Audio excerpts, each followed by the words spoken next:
మహాదేవుడును మన రక్షకుడు అయిన యేసుక్రీస్తు వారి శ్రేష్టమైన నామంలో ఉదయకాల మన్నా అనే చక్కని కార్యక్రమాన్ని చూస్తున్న మీ అందరికీ నిండు హృదయంతో వందనాలండి. దేవుని మహాకృప మీ అందరికీ తోడై ఉండును గాక. మీరు మీ కుటుంబాలు క్షేమంగా ఉన్నాయని తలంచి ప్రభువుని స్తుతిస్తున్నాం. క్రమం తప్పకుండా ప్రతిరోజు ఉదయకాల మన్నా చూడండి, దీవించబడతారు. దేవుని వాక్యంలోకి వెళ్ళి దేవుని మాటలు మనం ధ్యానం చేసుకుందాం. ప్రియులారా, ఈ లోకంలో మనం జీవించినంతకాలం ఏదో ఒక కష్టం, ఏదో ఒక బాధ, ఒక శోధన, శ్రమ మన జీవితాల్లో తప్పకుండా కలుగుతూనే ఉంటుంది.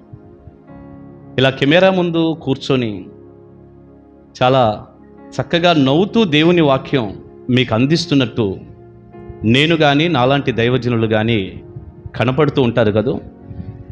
కానీ మేము వేసుకున్నటువంటి చక్కని ఈ సూటో బ్లేజరో తెల్ల చొక్కానో వీటి వెనక మా గుండె లోతుల్లో ఎప్పుడూ కూడా ఎన్నో సమస్యలు ఉంటాయి, ఎన్నో కష్టాలు ఉంటాయి, ఎన్నో అవమానాలు ఉంటాయి, బాధలు ఉంటాయి, నిందలు ఉంటాయి, చాలా శ్రమ ఉంటుంది. ఇక మీ విషయానికి వస్తే చెప్పక్కర్లేదు, మీకు కూడా శ్రమ ఉంటుంది, శోధన, బాధ ఉంటుంది. ఈ జీవిత కాలంలో మనం జీవించినంత కాలం కాసేపు నవ్వుకుంటాం, కాసేపు బాధపడతాం, ఇది ఖచ్చితం. అయితే ఈ బాధ ఎవరితోనైనా మనం పంచుకుంటే, ఎవరితోనైనా కాసేపు మన బాధ గురించి చెబితే నాకు ఇలా ఉంది అని, కాస్త వాళ్ళు ఏదన్నా మనల్ని ఆదరిస్తే, మనకు సహాయం చేస్తే మనకు చాలా బాగుంటుంది. అయితే మన బాధ ఎవరికి చెప్పుకుంటాం? మీరు ఆలోచించండి. మన బాధ వారికి చెప్పినప్పుడు వారు మనల్ని తిరిగి ఆదరించాలి అంటే వారు కూడా అలాంటి శ్రమ గుండా, అలాంటి బాధ గుండా బయటకు వచ్చిన అనుభవం ఎవరికైతే ఉంటుందో వారికి మాత్రమే మనం చెప్పాలి. అప్పుడు వారు మనల్ని ఆదరిస్తారు. అమ్మ, నేను కూడా ఇలాంటి శ్రమ గుండా బయటకు వచ్చాను, ఇలాంటి బాధ గుండా బయటకు వచ్చాను, నువ్వేం కంగారు పడొద్దు, నీకు తప్పకుండా సహాయం ఉంటుంది, బయటకు వస్తావు, దేవుడు సాయపడతాడు, ఏదన్నా అలాంటి ఆదరణకరమైన మాటలు చెప్తారు. అలా కాదని అసలు వారికి ఏ బాధ లేకుండా, ఏ శ్రమ లేకుండా, మనం ఏ కష్టమైతే చెప్పుకుంటున్నామో, ఏ బాధ అయితే చెప్పుకుంటున్నామో, అసలు అలాంటి వాటిలో నుంచి బయటకు వచ్చిన అనుభవం వాళ్ళకి లేకుండా మనం కనుక వాళ్ళకి ఏదైనా చెప్పుకున్నాం అనుకోండి, అలాంటి అనుభవం లేని వారికి ఏం అర్థం కాదు, వారికి ఏం అర్థమైద్ది? ఉదాహరణకి 50 సంవత్సరాల వయసున్న నీవు పడే కష్టం ఏదో 15-20 సంవత్సరాల లోపు ఉన్నటువంటి ఒక యవనస్తుడితో చెబితే తనకి ఏం అర్థమైద్ది? ఏం అర్థం కాక నోరు ఎల్లబెట్టి చూస్తాడు. అలా కొంతమందిని మనం గమనించినప్పుడు వారికి ఏమి మన బాధ అర్థం కాదు అని మనకు తెలిసినప్పుడు మనం ఏమంటాం తెలుసా? నా బాధ నీకు తెలియదులే, నా బాధ నీకు అర్థం కాదులే, నేను ఎంత చెప్పినా ఏదో చెప్పుకోవాలని చెబుతున్నాను కానీ పడేదానికి నాకే తెలుసా బాధ, నా బాధ నీకెటు అర్థం కాదులేయ్యా, ఇంకెళ్ళండి అనే మాటలు మనం ఎందుకు వాడతాం? ఎందుకంటే నిజంగా మన బాధ ఏంటో వాళ్ళకి తెలియదు. మన బాధ తెలియాలంటే వారు కూడా ఆ బాధ గుండా బయటకు వచ్చిన వారు, ఆ బాధల్లో అనుభవం కలిగిన వారు కావాలి. సరే, మీకు చిన్న మాట చెప్తాను. ఒక మంచి దైవజనుడి దగ్గర నేను విన్న ఒక చక్కని మాట. ఎవరైనా బిడ్డలు, యవన పిల్లలు ఎగ్జామ్ రాశారనుకోండి, ఆ ఎగ్జామ్లో ఫెయిల్ అయ్యాడు ఒక పిల్లోడు. ఇప్పుడు ఈ పిల్లోడు ఫెయిల్ అయినప్పుడు మిగతా చాలామంది పాస్ అయ్యారు. ఏదో 90 మంది పాస్ అయ్యారు, 10 మంది ఫెయిల్ అయ్యారు. ఫెయిల్ అయిన వాళ్ళు ఈ పిల్లోడు ఒకడు. ఇప్పుడు ఈ పిల్లోడు సాధారణంగా ఆ ఓడిపోయి ఫెయిల్ అయినటువంటి కష్టాన్ని ఏదైనా కొంచెం మాటల రూపంలో పంచుకోవటానికి కానీ, మాట్లాడడానికి కానీ ఎవరి దగ్గరికి వెళ్తాడు? బ్రహ్మాండంగా ఫస్ట్ ర్యాంకులో పాస్ అయినటువంటి ఆ వ్యక్తి దగ్గరికి వెళ్ళి కూర్చోడు. అసలు అక్కడికి వెళ్ళడు, ఆయనకి ఏం చెప్పుకోడు. కానీ ఈ వ్యక్తికి కాస్త ఆదరణ దొరికే స్థలం, కాస్త సంతోషం కలిగే స్థలం, కాస్త ఏదైనా మనసుకు ఊరట కలిగేటటువంటి స్థలం ఎక్కడో చెప్పనా? ఆ వ్యక్తులు ఎవరో చెప్పనా? ఇతనితో పాటు ఎవరైతే ఫెయిల్ అవుతారో, ఇతనితో పాటు ఎవరైతే ఓడిపోయి ఉంటారో వారితో కలిసి కాస్త నేనే కాదు, ఈ వ్యక్తి కూడా ఓడిపోయిన వ్యక్తి ఉన్నాడు, ఆ వ్యక్తే కాదు ఇంకా 2-3 కనపడుతున్నారు, అంటే మొత్తానికి నాకు సంబంధించిన వాళ్ళు ఉన్నారు కదా, ఓటం అనేది సహజం అంటూ వారిని చూసి ఆదరణ పొందుతారు. వారితో మాట్లాడుకుంటూ, సరే ఓడిపోతే ఓడిపోయాంరా, ఏం పర్వాలేదు, ఫెయిల్ అయ్యాం, మళ్ళీ రాసుకుందాంలే, ఏం పర్వాలేదులే, ఈసారి బాగా చదువుదాం, ఏదో వాళ్ళు చెప్పే మాటలు ఆదరణ కలిగిస్తాయి. ఈ ఫెయిల్ అయిన వ్యక్తి ఇంకో ఫెయిల్ అయిన వ్యక్తి దగ్గరికి వెళ్ళి కొంచెం ఆదరణ పొందాడే కానీ బ్రహ్మాండంగా పాస్ అయిన వ్యక్తి దగ్గరికి పోయే మనసు రాలేదు. చూడండి, ఏం అర్థమైంది దీని ద్వారా? మన బాధ ఎవరికైనా చెప్పుకోవాలంటే వారు కూడా ఆ బాధ గుండా వెళ్ళిన వారై ఉండాలి. అలాంటి వ్యక్తులు ఎవరన్నా మీకు ఉన్నారా? లేరా? ఎవరు లేరా?